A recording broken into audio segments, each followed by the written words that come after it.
So, hi everyone, I'm Matthew.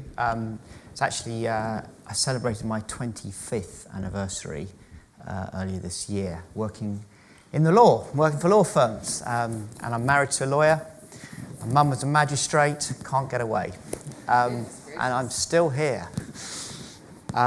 So I've seen, we talked about change a bit a moment ago, and I've seen obviously a lot of change in that quarter of century. And I'm predicting, like many people, lots of change over the next few years as well.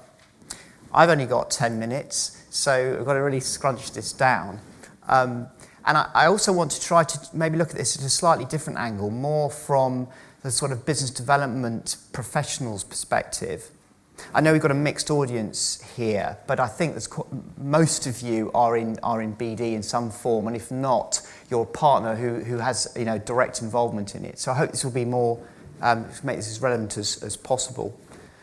Is there a clicker job? Yeah. So the first thing I just wanted just to say is, which isn't something that is particularly amazing, and I don't expect all of you suddenly to fall off your chairs, is that it's about relationships. It really, really is. And this hasn't changed, but this is even more so. And this is, for me, the true differentiator. And this has to be the focus of everything that we do. And I just want to show you something just to sort of support this point. There's a lot going on there, but it's a piece of research that Nisus Consulting did a year or so ago. And they went, I'll just briefly explain it, they went and interviewed 100 GCs from international companies. And they asked them what they thought were the most important things from their outside counsel. And they first of all asked them, before they had any interaction with the counsel, which is the column up the left, and then what was the effect after they'd had some experience with that counsel, which is along the bottom, derived importance.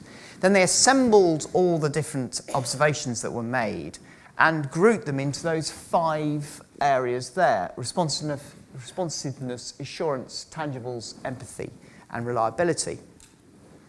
And what you can see there is that, firstly, in that bottom left-hand box are what they call the tangibles, the things like how many offices you have, your technology, your materials, brochures, and things like that. They are not the differentiators. They were not perceived at the very beginning to be of particular interest or high interest for the General Counsel, nor after the experience did the Council change their minds on that. Interestingly, top left, initially the General Counsel said technical expertise was going to be very, very important, and the documentation quality, equally important. But actually, when they had the experience, those matters up there in the top right were the things that really came out as the most important factors that these General Counsel observed. And what you will note is that the vast majority of those are relationship-based. They're empathy points. They are personal chemistry. It's commerciality. It's understanding the culture. And I just bring that out because that's just, I think, real evidence of what clients think and how they think the importance of relationships are. And I think what I would observe as well as a trend over recent times is clients are now even more interested in having deeper and broader relationships with their outside counsel. We can see the number of panels that are now being established and growing in the market. And not only the number of panels, but the reduction of those who are on the panels. One big famous Swiss bank had 963 law firms on its panel around the world. It reduced that to 60 almost overnight. That's a big deal. And they said very clearly they wanted a smaller group of law firms to work with. They wanted them to understand their business better and have a stronger relationship. Another interesting trend that we've noticed in the private equity world is that no longer, for many private equity houses, do they just send an RFP out with a project. They call in a meeting, first of all, with law firms they're interested in and have have a relationship meeting. And it's about personal chemistry. And if the private equity fund likes that firm, they will then, afterwards, if they get a project, they will then send them the opportunity. That's quite a shift and quite a change. And once again, shows this whole relationship piece at play.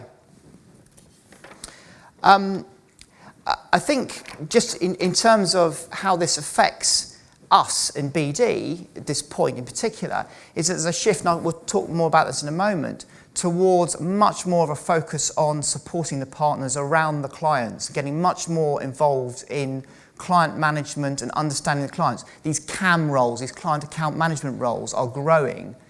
Now becoming a major part of our team at White & Case, as an example. Research teams are growing as well.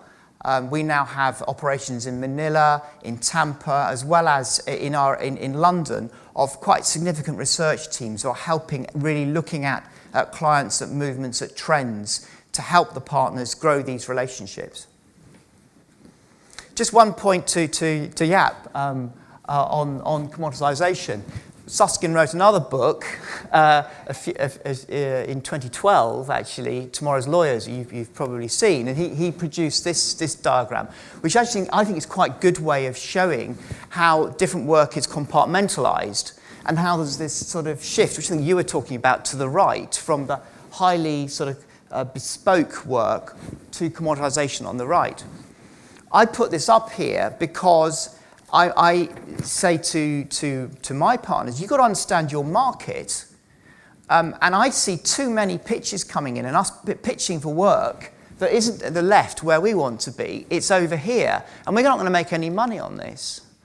This is a big issue for us. So I'm not going to dwell a long time because I think Jaap's already covered this. But just 2 points I'd bring out from this for you guys is, one is, I think you need to spend a lot more time, we certainly are now, thinking about how we can challenge partners on these pitches coming in, which we basically for work we don't want to do. It's very hard because there's a whole partnership culture and ethos you have to be up against. But there are ways of challenging this, asking the right questions. Should we be doing this work? And I think the second point is we're working much more closely now with the finance teams in our business.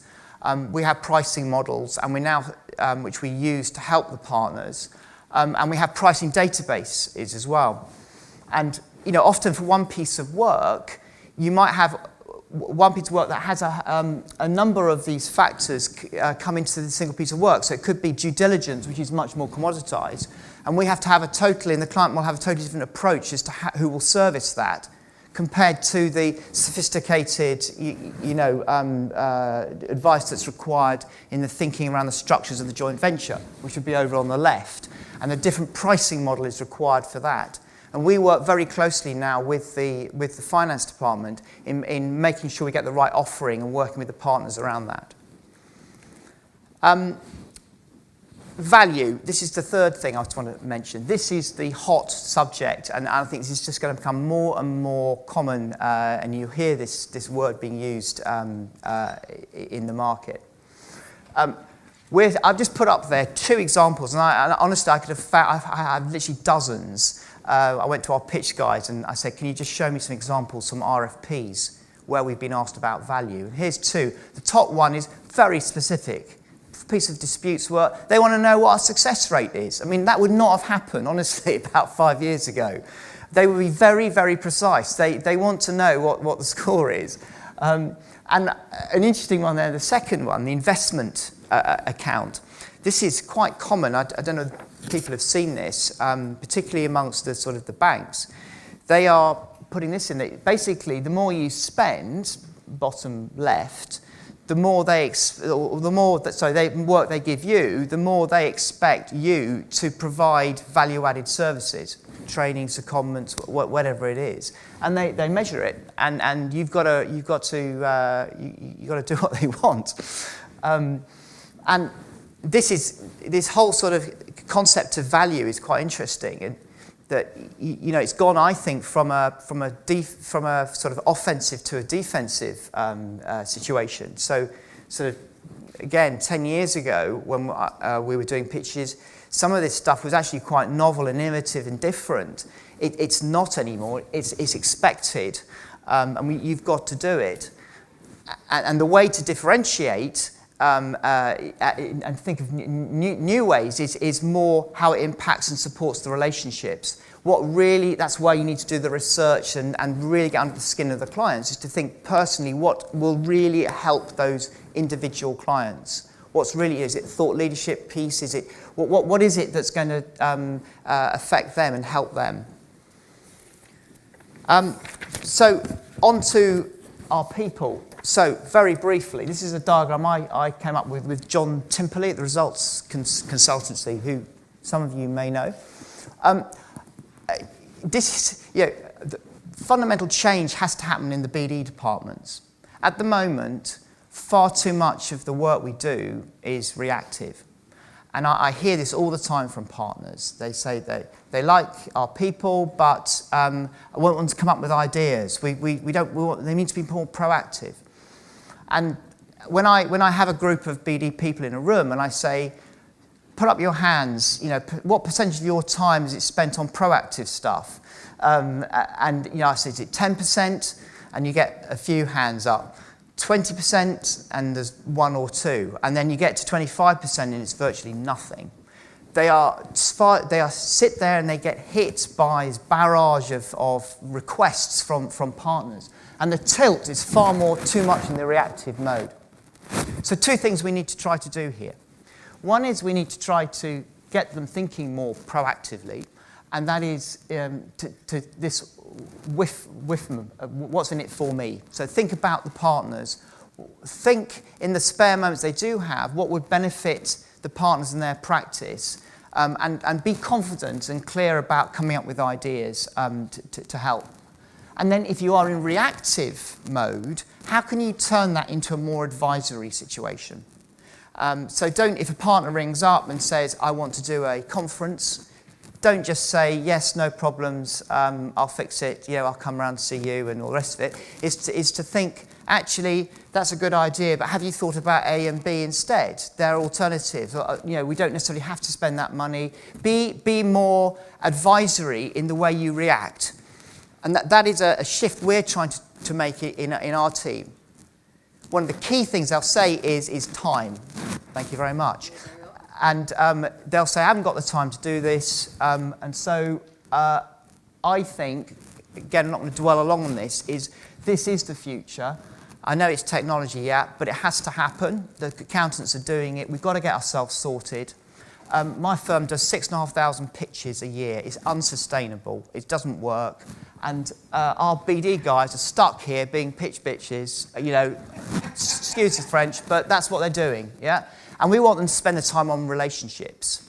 And so we've got to get it much more automated, much more speed, much more efficiency, getting these pitches out so they can focus on the advisory work with the clients. That's the shift that we need to make. And I'm going to be very quick. Last slide. These are full as 5. Focus on relationships, number 1. Be clear which markets you're competing in. Think value, both in terms of the clients, our partners and the clients, and ourselves. How do you add value as an internal client, if you like? Fourthly, joined up pursuits and relationship system. That has to be the future. And that's a whole subject on its own. I think there's a technology piece in the afternoon. And the final thing, collaborate. That's another buzzword, and I think we need to see more of this. Clients are interested in, they don't want turf wars, they want solutions. If you can find ways of collaborating with others to get the best solution for the clients, go for it. We did something with PwC recently, about a year and a half ago on Russian sanctions. It was brilliant. We both benefited from our different expertise and sides. Brexit, what a wonderful opportunity to think about how we can collaborate here in this market. It's facing everybody. Let's think about how we can do that. That's it. Thank you so much.